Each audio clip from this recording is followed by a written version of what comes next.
So, there I was, sitting on my couch, knee-deep in a family-sized bag of Doritos. Because, let's be real, emotional distress officially makes nacho cheese a food group. I mean, who needs kale when you've got a crunchy, artificially orange snack that doubles as both dinner and therapy? It was one of those nights where the universe had decided to kick me in the shins, and I was just trying to survive. My boyfriend, let's call him Greg because that's his name, and I'm not feeling creative enough to protect his identity, was in the other room, doing whatever it is Greg does when he's not ignoring me. Probably reorganising his sock drawer or something equally thrilling. Anyway, I was mid-chip, contemplating whether I could justify eating the entire bag in one sitting. Spoiler, I could, when his phone buzzed. And not just any buzz. No, this was the buzz. The kind of buzz that makes you sit up straighter, like you've just heard the opening notes of a true crime podcast. Greg, who had been half asleep on the recliner, did this weird little jump scare thing, like he'd just been caught smuggling contraband in a prison movie. He grabbed his phone so fast you'd think it was on fire, and his face did this whole panicked twitch thing that was honestly kind of impressive. Now, I'm not usually the suspicious type. I don't go through his phone or stalk his social media or anything like that, but come on. When someone reacts to a text like they've just been handed a live grenade, you can't help but wonder what's going on. My first thought was that it was his mum. She's the kind of woman who still calls him Snookums and sends him texts like, "Did you remember to floss today, sweetie?" But then I remembered that Greg's mum is technologically challenged and still thinks emojis are a form of witchcraft. So, probably not her. My second thought was that it was something shady. And by shady, I don't mean he was secretly planning a surprise birthday party for me. Though, let's be honest, that would have been shocking enough. No, I mean the kind of shady that makes you want to throw his Xbox out the window and change the Wi-Fi password. But I didn't say anything. Instead, I just sat there, crunching on another Dorito, pretending I hadn't noticed his little freak-out. Of course, my brain was already spinning wild theories. Maybe it was his boss telling him he'd been fired. Or maybe it was his best friend inviting him to a guys' weekend that I wasn't allowed to know about. Or maybe, and this is where my imagination really went off the rails, it was a secret admirer sending him cryptic love notes written in invisible ink. Okay, maybe not that last one, but you get the idea. The point is, I was curious. And not just casually curious, like when you wonder what's in the mystery meat at a potluck. No, this was full-on, can't think about anything else, might actually go insane curious. But I didn't say a word. I just kept eating my Doritos, pretending everything was fine, because that's what I do. I bottle things up until I explode, usually at the most inconvenient moment possible. Little did I know. This was just the beginning. That buzz was the first domino in a chain reaction that would eventually lead to me fleeing the country, adopting a puffin, and becoming best friends with a man who sells fermented shark for a living. But at that moment, all I knew was that something was off. And as I sat there, covered in Dorito dust and existential dread, I couldn't shake the feeling that my life was about to get a whole lot more complicated. I was still on the couch, still covered in Dorito dust, and still trying to convince myself that Greg's weird phone behaviour was nothing to worry about. But let's be real. When your boyfriend acts like he's just been caught plotting to overthrow the government because of a text, it's kind of hard to ignore. I mean, I'm not a detective, but even I know that level of panic doesn't come from a message about pizza delivery. Anyway, Greg eventually wandered off to take a shower, which, by the way, is his go-to move whenever he's trying to avoid a conversation. It's like his version of a magician's disappearing act, except less impressive and more infuriating. But this time, his little escape routine worked in my favour. The second I heard the water turn on, I made my move. Now, before you judge me, let me just say this. I'm not proud of what I did. Snooping through someone's phone is basically relationship sin 101, and I know that. But in my defense, I wasn't planning to go full-on spy mode. I just wanted to see who had texted him. You know, a quick peek, like when you glance at someone's grocery cart in the checkout line to see if they're buying something embarrassing. Harmless, right? Wrong. The second I unlocked his phone, don't ask me how I knew his passcode. Let's just say it's not exactly Fort Knox level security. I was greeted by a wall of text. And not just any text. Oh no. This was the kind of message that makes you feel like you've accidentally walked in on a private therapy session. It was long, emotional, and filled with so much nostalgia, it could have been written by a Hallmark card. The sender? Sarah. Now, if you're thinking, who's Sarah? Congratulations, you're smarter than I was. Because I knew exactly who Sarah was. She was Greg's first love, his high school sweetheart, the one who got away. And apparently, she was also the one who still had his heart, because their conversation was basically a love letter to the past. I'm talking paragraphs about the way the sunlight hit the lake that summer, and remember when we thought we'd grow old together. It was like reading a romance novel, except instead of feeling warm and fuzzy, I felt like I'd been punched in the gut. And the worst part, Greg wasn't just responding with polite one-liners. No, he was fully participating in this trip down memory lane, writing things like, "I've never stopped thinking about you," and "Those were the best days of my life." Meanwhile, the most romantic thing he said to me in the last 6 months is, "You're out of milk again." I sat there, staring at his phone, feeling like the world's biggest idiot. How had I not seen this coming? How had I missed the signs? And more importantly, how was I supposed to unsee what I just read? The water was still running in the bathroom, so I knew I had a few more minutes before Greg came back. But instead of putting his phone down and pretending I hadn't seen anything, I kept scrolling. I know, bad idea. But at that point, I was in too deep. I needed to know how far this went. Turns out, it went pretty far. Their texts weren't just a one-time thing. They'd been talking for weeks, months, maybe. And it wasn't just casual chit-chat. They were planning to meet up. Nothing official yet, but there were a lot of, "We should catch up sometime," and "I'd love to see you again." By the time I heard the shower turn off, I was in full-blown crisis mode. My hands were shaking, my heart was racing, and I was pretty sure I was about to throw up. But instead of confronting Greg like a mature adult, I did what any self-respecting woman would do in that situation. I put his phone back exactly where I found it, wiped my fingerprints off with my sleeve, and pretended everything was fine. Because, nothing says healthy relationship like bottling up your emotions and eating an entire bag of Doritos in one sitting. After the great phone snoop of 2023, I was a mess. My brain was a chaotic whirlwind of emotions: anger, betrayal, confusion, and, of course, the lingering taste of nacho cheese. I sat there on the couch, staring blankly at the TV, which was playing some infomercial about a revolutionary mop that could apparently change my life. Spoiler, it couldn't. But at that moment, even the mop seemed to have its life more together than I did. Greg came out of the shower, blissfully unaware that his world was about to implode. He was humming some annoying tune, towel around his waist, and had the audacity to look happy. Meanwhile, I was sitting there like a human storm cloud, ready to unleash my fury. But did I? Of course not, because apparently I'd rather internalize my feelings than have an actual adult conversation. Instead of confronting him, I started imagining all the ways I could confront him. In one scenario, I calmly sat him down and said, "Greg, we need to talk about Sarah."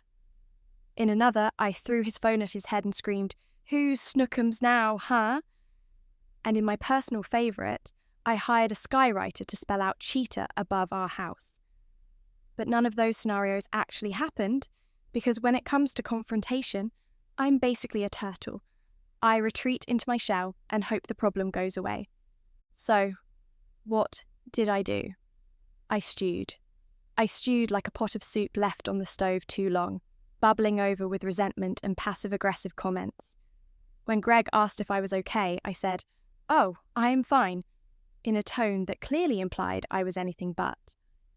When he suggested we order pizza for dinner, I replied, "Sure, as long as it's not from Sarah's pizzeria." He didn't get the hint, obviously, because men are notoriously bad at picking up on subtext. The days dragged on, and the weight of what I'd discovered grew heavier. I kept waiting for the perfect moment to bring it up. But there's no such thing as a perfect moment when your boyfriend is emotionally cheating on you. Every time I thought about saying something, my throat would close up, and my brain would go into overdrive, convincing me that it wasn't worth the fight. Maybe it's not a big deal, I tell myself. Maybe I'm overreacting. But deep down, I knew I wasn't overreacting. The texts I'd read weren't just harmless flirting. They were a full-blown emotional affair. And the more I thought about it, the angrier I got. Not just at Greg, but at myself for letting it go on for so long. Why was I so afraid of confrontation? Why couldn't I just stand up for myself? The breaking point came one night when Greg was out with his friends. I was home alone eating ice cream straight from the tub because at this point, why bother with bowls, when I decided to check his phone again. I know, bad idea, but curiosity is a dangerous thing, and I was nothing if not curious. This time, the texts were worse. Sarah had sent him a photo of herself, looking all glamorous and perfect, with a caption that said, "Remember this?" And Greg's response? How could I forget? That was it. That was the moment I snapped. But instead of confronting Greg like a rational human being, I did something completely irrational. I packed a bag, booked a one-way ticket to Iceland, and left a note on the kitchen counter that said, "Heard you're still in love with Sarah. Enjoy the milk." Looking back, it was probably the most dramatic thing I've ever done. But in that moment, it felt like the only option. I couldn't confront him because I didn't trust myself not to cry or scream or throw something. So I ran, and honestly, it was the best decision I ever made. So there I was, standing in the middle of nowhere, Iceland, with a suitcase full of questionable life choices and a heart full of regret. The airport had been a blur of chaos, delayed flights, lost luggage, and a security guard who seemed way too interested in my stash of emergency chocolate. But somehow I'd made it, and by made it, I mean I'd landed in a place so remote that even Google Maps had given up trying to locate it. The village I'd chosen, if you could even call it that, was basically a postcard come to life. Rolling green hills, jagged mountains in the distance, and sheep. So many sheep. They were everywhere, like fluffy white lawn ornaments that had come to life and decided to take over the world. It was picturesque, sure, but also kind of eerie. I half expected one of them to start talking or demand I solve a riddle before letting me pass. My cabin, which I'd booked online in a fit of desperation, was, well, let's just say it wasn't exactly the Ritz. It was small, rustic, and smelled faintly of wet dog and regret. The Wi-Fi was practically non-existent, which meant I couldn't even stalk Greg's Instagram to see if he was crying over me. But hey, at least the view was nice. If I squinted hard enough, I could almost pretend I was in a rom-com montage complete with a swelling soundtrack and a makeover sequence. The first person I met was Bjorn, the local eccentric who seemed to be the self-appointed mayor of the village. He was a tall, burly man with a beard that could have housed a family of birds, and a laugh that sounded like a chainsaw revving up. He introduced himself by offering me a plate of fermented shark, which, for the record, is not something you should ever offer someone who's just stepped off a 12-hour flight. "It's a delicacy," he said, grinning like he'd just handed me the keys to the kingdom. "It smells like regret," I replied, trying not to gag.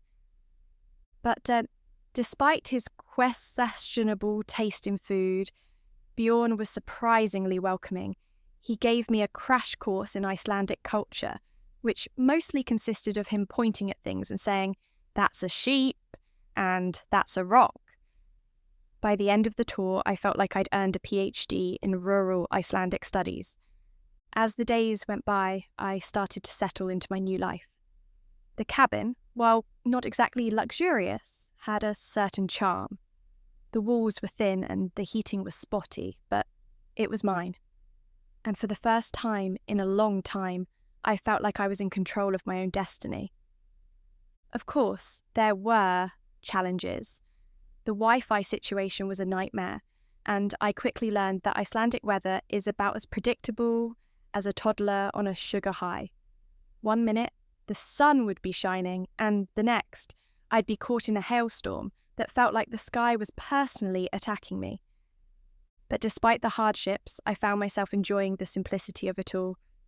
There was something freeing about being so far removed from my old life, from Greg, from everything. For the first time in years, I felt like I could breathe. And then, just when I thought things couldn't get any weirder, Greg showed up. But that's a story for another time. Bjorn quickly became a fixture in my new Icelandic life, which was both a blessing and a curse. On one hand, he was the closest thing I had to a friend in this remote village. On the other hand, he had an obsession with fermented shark that bordered on pathological. I'm not exaggerating when I say he brought it up in every conversation, like it was his personal mission to convert me to the cult of Hakao. "You haven't truly lived until you've tried it," he said one afternoon, holding out a piece of what looked like dried leather but smelled like a dumpster on a hot day. "I'm good, thanks," I replied, trying to back away without being obvious. But Bjorn wasn't one to take no for an answer. He followed me around the village, waving the shark in my face like it was a trophy he'd won in some bizarre culinary competition. "It's an acquired taste," he insisted, as if that made it any more appealing. "So is dirt," I muttered under my breath. Despite his questionable culinary preferences, Bjorn was surprisingly good company. He had a knack for storytelling and could turn even the most mundane events into epic tales of adventure. One day, he told me about the time he had chased a sheep through a blizzard because it had stolen his hat. "It was a battle of wills," he said, his eyes twinkling with mischief, "and I won." I couldn't help but laugh. There was something refreshing about Bjorn's unapologetic eccentricity. He didn't care what anyone thought of him, and that kind of confidence was contagious. As the days went by, I found myself warming up to him, and not just because he was the only person around to talk to. He had a way of making me feel at ease, even when I was knee-deep in my own existential crisis. One evening, as we sat by the fire in his cosy little house, he finally managed to convince me to try the fermented shark. "Just one bite," he said, holding out a piece with a look of pure triumph on his face. I hesitated, staring at the offending morsel like it was a live grenade. But something about Bjorn's unwavering enthusiasm made me cave. "Fine," I said, taking the piece with trembling fingers. "But if I die, I'm haunting you." The first bite was an experience. The texture was rubbery, and the taste was like nothing I'd ever encountered before. A bizarre combination of ammonia, fish, and regret. I gagged, my eyes watering as I struggled to swallow. Bjorn burst out laughing, his booming voice filling the room. "See? Not so bad, right?" "Not so bad," I choked out, reaching for a glass of water. That was the worst thing I've ever put in my mouth. But despite the horror of the fermented shark, I couldn't help but laugh along with him. There was something oddly bonding about the experience, like we'd just survived a traumatic event together. From that day on, Bjorn became my unofficial guide to Icelandic life. He taught me how to knit badly, introduced me to the local sheep, who were surprisingly good listeners, and even tried to teach me a few Icelandic phrases. My favourite was "Eg er ekki ástfangin af þér lengur," which means "I'm not in love with you anymore." It felt fitting, given the circumstances. But as much as I enjoyed Bjorn's company, there was still a part of me that felt lost. I'd come to Iceland to escape my problems, but running away hadn't solved anything. If anything, it had just given me more time to think about everything I'd left behind. Life in rural Iceland was nothing like I'd imagined. Sure, I'd expected the sheep and the stunning landscapes, but I hadn't accounted for the sheer unpredictability of it all. Every day felt like a new adventure, complete with its own set of challenges and absurdities, and somehow, amidst the chaos, I found myself starting to embrace it. Take the sheep, for example. At first, they were just background noise, fluffy white blobs dotting the hillsides. But the more time I spent in the village, the more I realised they were basically the unofficial mascots of the place. They were everywhere, and they had no regard for personal space. I'd be walking to the tiny village store, which, by the way, sold exactly 3 things: bread, milk, and Bjorn's fermented shark. And suddenly, there'd be a sheep blocking my path, staring at me like I owed it money. At first, I found it annoying, but over time, I started to see the humour in it. I mean, how could you not laugh when a sheep literally followed you home and stood outside your cabin, bleating like it was trying to have a conversation? I named that one Gary. Gary and I became unlikely friends. He'd show up every morning and I'd toss him a piece of bread. Don't judge me. It's not like there was much else to do. Then there was the weather. Icelandic weather is its own special brand of chaos. One minute the sun would be shining and I'd think, hey, maybe today's the day I'll finally figure out my life. And the next, I'd be caught in a hailstorm so intense it felt like the sky was personally attacking me. I learned to always carry a raincoat, even if it looked sunny outside. And if I forgot? Well, let's just say I spent a lot of time drying off by the fire in Bjorn's house. Speaking of Bjorn, he was a constant source of entertainment.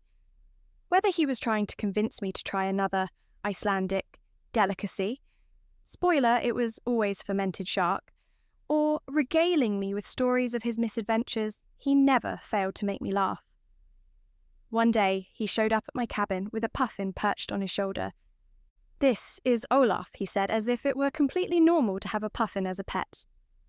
"Why do you have a puffin?" I asked, staring at the bird, which stared back at me with what I can only describe as judgment. "He followed me home," Bjorn said with a shrug. "Thought you might like him." And that's how I ended up with an emotional support puffin. Olaf was an experience. He had a personality bigger than Bjorn's beard and a penchant for stealing shiny objects.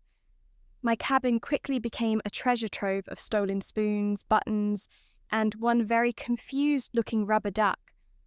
But as chaotic as my new life was, there was something oddly comforting about it. For the first time in years, I felt like I was living in the moment instead of constantly worrying about the future. I wasn't thinking about Greg or Sarah or the mess I'd left behind. I was too busy trying to figure out how to knit a scarf. It ended up looking more like a lopsided net, or chasing Olaf around the cabin to get my earrings back. Of course, there were still moments when the weight of everything hit me. Late at night, when the wind howled outside and the fire crackled in the hearth, I'd find myself thinking about Greg and the life I'd left behind. But even then, I didn't feel the same crushing sadness I had before. Instead, I felt a strange sense of peace. While I was busy embracing my new life in Iceland, befriending sheep, dodging hailstorms, and trying to keep Olaf the puffin from stealing everything that wasn't nailed down, Greg was back home, apparently losing his mind. I hadn't blocked his number, mostly because I wanted to see how long it would take him to notice I was gone. Turns out it didn't take long at all. The first text came about 2 days after I'd left. It was short and to the point. "Where are you?" I stared at my phone, debating whether to respond. Part of me wanted to ignore him, to let him stew in his own guilt. But another part of me, the petty part, wanted to string him along, to make him sweat a little. In the end, I decided to do nothing. Silence, I figured, was the most powerful response. But Greg wasn't one to give up easily. Over the next few days, the texts kept coming, each one more desperate than the last. Are you okay? This is insane. I can't believe you left over a few texts. That last one made me laugh out loud. A few texts? Really? He'd been writing full-on love letters to his ex, and he had the nerve to act like I was overreacting. If anything, I'd underreacted. I mean, I could have set his Xbox on fire or keyed his car, but instead, I'd chosen the high road. Well, the high road that led to rural Iceland, but still. The texts kept coming, each one more ridiculous than the last. We need to talk. I miss you. Please come home. I didn't respond to any of them. Not because I didn't have things to say. Trust me, I had plenty. But because I didn't trust myself not to say something I'd regret. Like, I hope Sarah enjoys your sock drawer organisation skills. Or, enjoy the milk, Snookums. Instead, I focused on my new life. I spent my days exploring the village, learning how to knit, badly, and trying to teach Olaf some basic manners, also badly. But no matter how busy I kept myself, Greg's texts were always there, lurking in the back of my mind like a bad smell. One night, after a particularly long day of chasing Olaf around the cabin, he'd stolen my favourite scarf and was using it as a nest, I finally caved and read through all of Greg's messages. There were dozens of them, each one more desperate than the last. I made a mistake. I'll do anything to make it right. Please, just talk to me. For a moment, I felt a pang of guilt. Maybe I was being too harsh. Maybe I should have given him a chance to explain. But then I remembered the texts I'd read, the ones where he'd poured his heart out to Sarah, the ones where he'd talked about their sunlight on the lake moments. And just like that, the guilt vanished, replaced by a cold, hard resolve. I didn't owe Greg anything, not an explanation, not a second chance, not even a response. I'd left for a reason, and no amount of desperate texts was going to change that. But as much as I tried to convince myself I was over him, there was still a part of me that wondered what would have happened if I'd stayed. Would we have worked things out? Or would I have spent the rest of my life playing second fiddle to Sarah? I didn't have the answers, and maybe I never would. But one thing was clear. I wasn't ready to go back. Not yet. Maybe not ever. And then, just when I thought I'd finally put Greg out of my mind for good, he showed up in Iceland. It was a crisp, clear morning in Iceland, the kind where the air feels so fresh it's like the world has hit the reset button. I was out for a walk. Olaf the puffin perched on my shoulder like some kind of bizarre pirate accessory when I saw him. At first, I thought I was hallucinating. Maybe the fermented shark had finally gotten to me, or maybe I'd been spending too much time with Bjorn and his endless stories. But no, there he was, standing in the middle of a sheep field like a lost tourist. Greg. My first instinct was to turn around and run, but where would I go?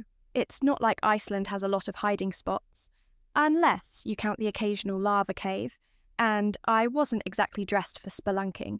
So, I did the only thing I could think of. I stood there frozen, while Olaf squawked indignantly and flapped his wings like he was trying to warn me of an incoming storm. Greg spotted me almost immediately. He looked, well, terrible. His hair was a mess, his clothes were wrinkled, and he was holding a bouquet of flowers that were already wilting in the cold. He started walking toward me, his face a mix of relief and desperation, and I felt my stomach twist into knots. "What are you doing here?" I asked when he was close enough to hear me. My voice came out sharper than I'd intended, but honestly, I think I deserved a pass under the circumstances. "I came to find you," he said like it was the most obvious thing in the world. "No kidding," I replied, crossing my arms over my chest. Olaf, sensing the tension, hopped off my shoulder and waddled over to Greg, pecking at his shoes like he was trying to figure out if they were edible. Greg looked down at the puffin, then back at me. "Is that a bird?" "His name's Olaf," I said, as if that explained everything. Greg blinked, clearly thrown off by the fact that I now had a puffin as a sidekick. But to his credit, he didn't comment. Instead, he held out the bouquet of flowers, which were now looking even sadder than before. "I brought these for you." I stared at the flowers, then at him. "You flew all the way to Iceland to give me wilted flowers?" "I flew all the way to Iceland to apologise," he said, his voice cracking a little. "I messed up, okay? I know I did, and I'll do whatever it takes to make it right." For a moment, I didn't know what to say. Part of me wanted to yell at him, to tell him exactly how much he'd hurt me. But another part of me, the part that had spent weeks stewing in my own anger, just felt tired. "How did you even find me?" I asked, because honestly, that was the part I was most curious about. Greg shrugged. "It wasn't easy. I called every airline, every hotel. I even tracked down Bjorn. He wasn't exactly helpful, but he did tell me where you were." Of course he did. Leave it to Bjorn to throw me under the bus. I made a mental note to have a word with him later, preferably while holding a plate of fermented shark as a threat. "Look," Greg said, taking a step closer, "I know I don't deserve a second chance, but I'm here and I'm not leaving until you at least talk to me." I wanted to be angry. I wanted to tell him to take his wilted flowers and shove them where the sun doesn't shine. But instead, I just felt conflicted. Because as much as I hated to admit it, there was a part of me that had missed him. But before I could say anything, Olaf decided to intervene. He let out a loud squawk, flapped his wings, and then, in a move that can only be described as pure chaos, snatched the flowers out of Greg's hand and flew off with them. We both stood there, watching as Olaf disappeared into the distance, the flowers trailing behind him, like some kind of bizarre parade float. "Wow," Greg said after a long pause. "That's not how I saw this going." "Welcome to Iceland," I replied, unable to suppress a smile. And just like that, the tension was broken. But the real conversation was still to come. After Olaf's dramatic flower heist, Greg and I stood in the middle of the sheep field, staring at each other like two actors who'd forgotten their lines. The wind picked up, carrying with it the faint smell of damp grass and, inexplicably, fermented shark. I wondered if Bjorn was nearby, lurking with his signature dish like some kind of culinary spectre. "So," Greg said finally, breaking the silence, "can we talk?" I crossed my arms, trying to look stern, but it's hard to maintain an air of authority when a puffin has just stolen your ex-boyfriend's peace offering. "Talk about what? The fact that you've been texting your ex like you're co-writing a romance novel? Or the fact that you thought showing up here with dead flowers would fix everything?" Greg winced, running a hand through his messy hair. "I know I messed up. I know I hurt you. But I'm here because I want to make things right." "Make things right?" I repeated, my voice rising. "Greg, you don't get to just show up and say you're sorry and expect everything to be okay. Do you have any idea how much you hurt me?" He looked down at his feet, his shoulders slumping. "I do, and I hate myself for it. But I swear, it wasn't what you think. Sarah and it was just nostalgia. It didn't mean anything." "Nostalgia?" I snapped. "You were talking about growing old together, Greg. That's not nostalgia, that's emotional cheating." He flinched at the word, and for a moment I felt a flicker of satisfaction. But it was quickly replaced by a wave of exhaustion. I was so tired of being angry, of feeling like I had to defend myself against his excuses. "Look," I said, taking a deep breath, "I don't know what you want from me. You hurt me, and I left because I couldn't keep pretending everything was fine. And now you're here expecting what? Forgiveness? A second chance?" Greg looked up, his eyes pleading. "I don't expect anything. I needed you to know how sorry I am. And if you'll let me, I want to prove that I can be better. I wanted to believe him. I really did. But the truth was, I didn't know if I could trust him again. And more importantly, I didn't know if I wanted to. Greg, I said slowly, choosing my words carefully, I don't know if we can fix this. I don't know if I even want to try. But what I do know is that I'm not the same person I was when I left, and I'm not going back to the way things were. He nodded, his expression a mix of sadness and understanding. I get that. And I'm not asking you to, I needed you to know that I'm willing to do whatever it takes, even if that means starting over. I didn't know what to say to that. Part of me wanted to tell him to leave, to go back to his life and let me move on with mine. But another part of me, the part that remembered the good times, the part that still cared, wanted to believe that maybe, just maybe, we could find a way forward. Before I could respond, Olaf reappeared, landing on my shoulder with a triumphant squawk. He was still holding the remains of Greg's flowers, which were now little more than a few mangled stems. Greg looked at the puffin, then at me, and for the first time since he'd arrived, he smiled. I guess he's not a fan of roses. I couldn't help but laugh, the tension between us easing just a little. Olaf has very strong opinions about floral arrangements. Greg chuckled, and for a moment, it felt like old times. But the moment passed quickly, and we were left standing there, the weight of everything unsaid hanging between us. I'm not making any promises, I said finally, but I'm willing to talk. If you're serious about making things right, then we'll take it one day at a time. Greg nodded, his expression serious. That's all I'm asking for. And just like that, the confrontation was over. But the real work was just beginning. After the confrontation in the sheep field, Greg and I walked back to my cabin in silence. The air between us was heavy with unspoken words, and every step felt like a mile.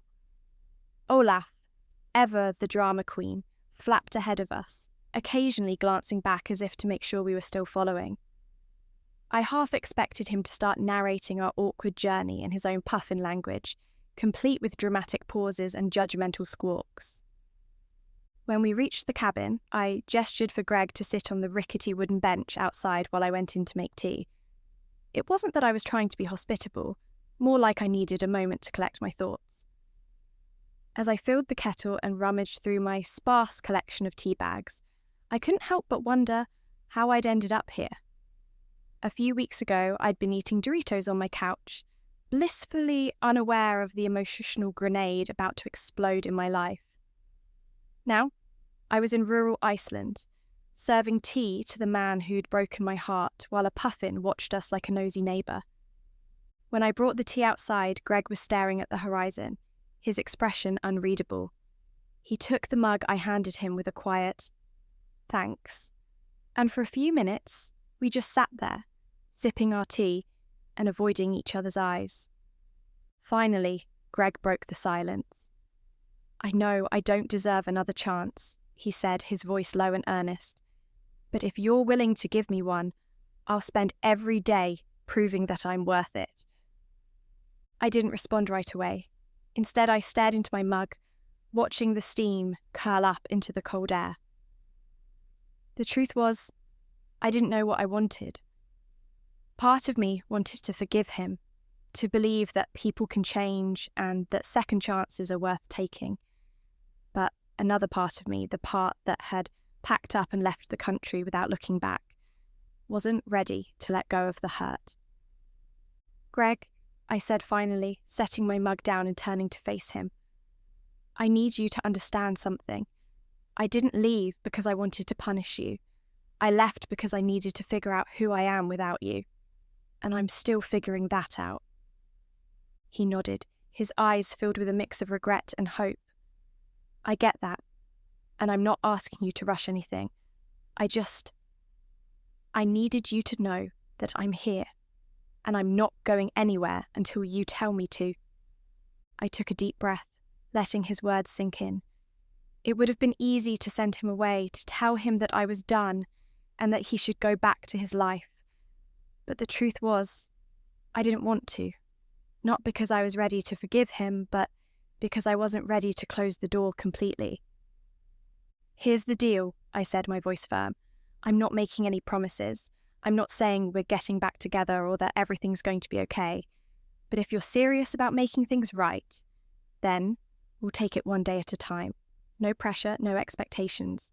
Just see where it goes." Greg's face lit up, and for a moment he looked like the man I'd fallen in love with, the one who'd made me laugh and feel like I was the most important person in the world. "That's all I'm asking for," he said, his voice thick with emotion. I nodded, feeling a strange mix of relief and apprehension. This wasn't a happily ever after moment. It wasn't even a guarantee that things would work out. But it was a start. As we sat there, sipping our tea and watching Olaf chase a butterfly, or maybe it was a piece of lint, it was hard to tell, I realised that this was what I'd been missing. The possibility of something better, not just with Greg, but with myself.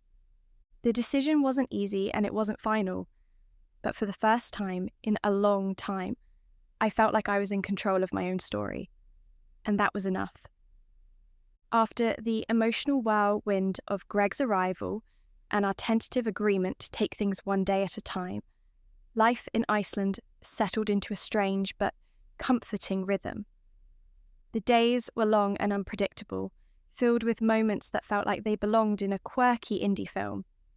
If someone had told me a few months ago that I'd be living in a tiny cabin, raising a puffin, and navigating the complexities of a fractured relationship, I would have laughed in their face.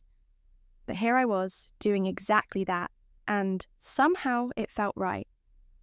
My days started early, usually with Olaf pecking at the window to be let in. He'd waddle over to the kitchen, where I'd pour him a bowl of water and toss him a piece of bread. He'd developed a taste for it, much to Bjorn's dismay.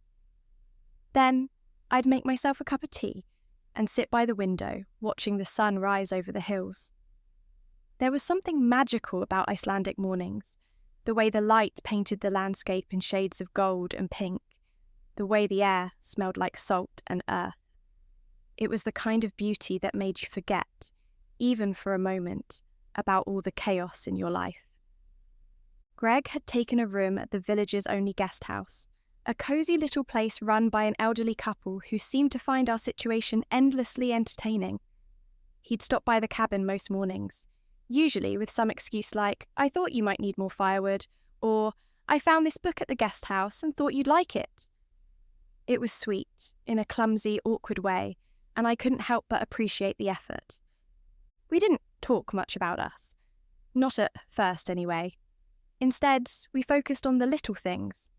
He'd help me chop wood or fix the leaky faucet in the kitchen, and I'd teach him how to knit, badly, or introduce him to the sheep, who were still sceptical of him. It was strange, rebuilding a connection through mundane tasks, but it worked. There was no pressure, no grand gestures, just two people figuring out how to be around each other again. Bjorn, of course, was a constant presence. He'd show up unannounced, usually with some new Icelandic delicacy for me to try. I'd learned to politely decline the fermented shark, or a story about his latest misadventure. One day, he arrived with a pair of handmade wool socks, claiming they were essential for surviving Icelandic winters. I thanked him, even though it was July and the socks were bright pink with yellow polka dots. As the weeks went by, I started to feel more at home in Iceland. The village, which had once felt so foreign and isolating, began to feel like a sanctuary. The people were kind and welcoming, even if they did find my attempts at speaking Icelandic hilariously bad. And the landscape, rugged, wild, and breathtakingly beautiful, felt like a reflection of my own journey. But it wasn't all peaceful sunrises and knitting lessons. There were moments of doubt, too. Times when I wondered if I was making a mistake by letting Greg back into my life. On those days, I'd take long walks through the hills, letting the wind and the silence clear my mind. And always, Olaf would be there, waddling beside me like a tiny, feathered therapist. Greg and I still had a long way to go. Trust, once broken, isn't easily repaired, and there were nights when I lay awake wondering if I was setting myself up for more heartbreak. But for the first time in a long time, I felt like I was in control. I wasn't rushing into anything, and I wasn't running away. I was just living. And as I sat by the fire one evening, watching Greg struggle to knit what he claimed was a scarf, it looked more like a lopsided net, I realised that this was enough. For now, at least. Greg's presence in Iceland became a quiet but steady force in my life. He didn't push or demand anything. Instead, he showed up day after day with a kind of quiet determination that was hard to ignore. It wasn't grand gestures or dramatic declarations. It was the little things. Like the time he spent hours fixing the cabin's leaky roof, even though he was terrified of heights. Or the way he'd bring me a cup of tea every morning, exactly how I liked it, without me having to ask. At first, I was sceptical. I kept waiting for the other shoe to drop, for him to slip back into old habits or give up when things got hard. But he didn't. Instead, he surprised me. One evening, as we sat by the fire, Greg handed me a notebook. It was plain and unassuming, the kind you'd find at any store. But when I opened it, I was stunned. Inside were pages filled with his handwriting, letters, poems, and stories, all about us. Not the idealised version of us that he'd been clinging to with Sarah, but the real, messy, complicated us. "I've been writing these for a while," he said, his voice hesitant. "I know it's not much, but I wanted to show you how much you mean to me, not just in words, but in actions too." I flipped through the pages, my throat tightening as I read. There were memories I'd forgotten, little moments that had seemed insignificant at the time, but had clearly meant something to him. Like the time we'd gotten caught in the rain and ended up dancing in the parking lot, or the way I'd always hummed off-key while cooking dinner. "You remembered all this?" I asked, my voice barely above a whisper. He nodded, his eyes earnest. "Every detail. I know I messed up, and I know I can't change the past. But I want to be better. For you, for us." It was hard to stay guarded after that. Not because the notebook fixed everything. It didn't. But because it showed me that he was trying. Really trying. And for the first time, I started to believe that maybe, just maybe, we could find our way back to each other. But Greg's redemption arc wasn't just about us. It was about him, too. He started spending more time with Bjorn, learning about Icelandic culture and even trying, and failing, to knit his own scarf. He'd sit with the sheep, talking to them like they were old friends, and he'd help out around the village, chopping wood or fixing fences for anyone who needed it. One day, he even tried fermented shark. It was a disaster. He gagged so hard I thought he was going to pass out. But the fact that he'd tried at all meant something. Bjorn, of course, found it hilarious and declared Greg an honorary Icelander, which mostly involved giving him a ridiculous nickname and making him wear a hat made of sheep's wool. As the weeks turned into months, I started to see a different side of Greg. He was more patient, more thoughtful, more willing to listen. He didn't try to rush me or pressure me into making decisions. Instead, he gave me the space I needed to figure things out on my own terms. And then, one night, as we sat under the northern lights, he said something that caught me off guard. "I don't expect you to forgive me," he said, his voice soft but steady. "And I don't expect us to go back to the way things were. But I want you to know that I'm here, for as long as you'll have me." I didn't respond right away. Instead, I leaned back, watching the lights dance across the sky. They were breathtaking, shimmering greens and purples that seemed to stretch on forever. And in that moment, I realised that I didn't have to have all the answers. I didn't have to know what the future held, or whether we'd make it. All I had to do was take it one day at a time. "Okay," I said finally, turning to look at him. "Let's see where this goes." And just like that, the next chapter of our story began. The northern lights were out in full force that night, painting the sky in swirls of green and purple, so vivid it felt like the universe was putting on a show just for us. I stood outside the cabin, wrapped in a thick wool blanket, with Olaf perched on the railing beside me. He had become my constant companion, my feathered confidant, and tonight he seemed as mesmerised by the lights as I was. Greg joined me a few minutes later, carrying 2 mugs of hot chocolate. He handed one to me without a word, and we stood there in silence, watching the sky. It was one of those moments that felt too big for words, like anything we said would only cheapen the beauty of it. But eventually, Greg broke the silence. "I've been thinking," he said, his voice soft but steady, "about us, about everything." I glanced at him, curious, but not wanting to interrupt. "I know I don't deserve you," he continued, his eyes fixed on the horizon. "And I know I can't undo the mistakes I've made. But I want you to know that I'm committed to this, to us, to being the person you deserve." I didn't respond right away. Instead, I took a sip of my hot chocolate, letting his words sink in. They were the kind of words I'd wanted to hear for so long, but now that they were here, I wasn't sure how to feel. "Greg," I said finally, turning to face him, "I don't know what the future holds. I don't know if we'll make it or if we'll crash and burn. But what I do know is that I'm willing to try. Not because I owe it to you, but because I think we're worth it." He nodded, his expression a mix of relief and gratitude. "That's all I'm asking for. A chance to prove that we can be better. Together." We stood there for a while longer, watching the lights dance across the sky. It felt like a new beginning, not just for us, but for me. I'd come to Iceland running from my problems, but I'd stayed because I'd found something worth fighting for, not just with Greg, but with myself. As the night wore on, Olaf grew restless, flapping his wings and squawking like he was trying to remind us that he was still there.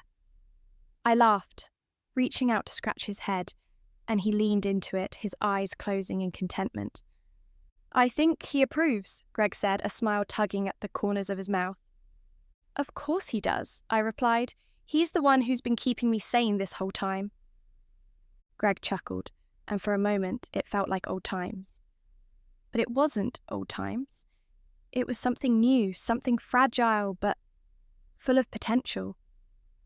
As the lights began to fade, we headed back inside, Olaf trailing behind us like a tiny, feathered shadow. The cabin was warm and cozy, the fire crackling in the hearth, and for the first time in a long time, I felt at peace. I didn't know what the future held. I didn't know if Greg and I would make it or if we'd end up going our separate ways. But for now, in this moment, I was happy. And that was enough. As I sat by the fire, watching Greg struggle to knit yet another lopsided scarf, I realised that this was what I'd been missing. Not the grand gestures or the dramatic declarations, but the quiet, everyday moments that made life worth living.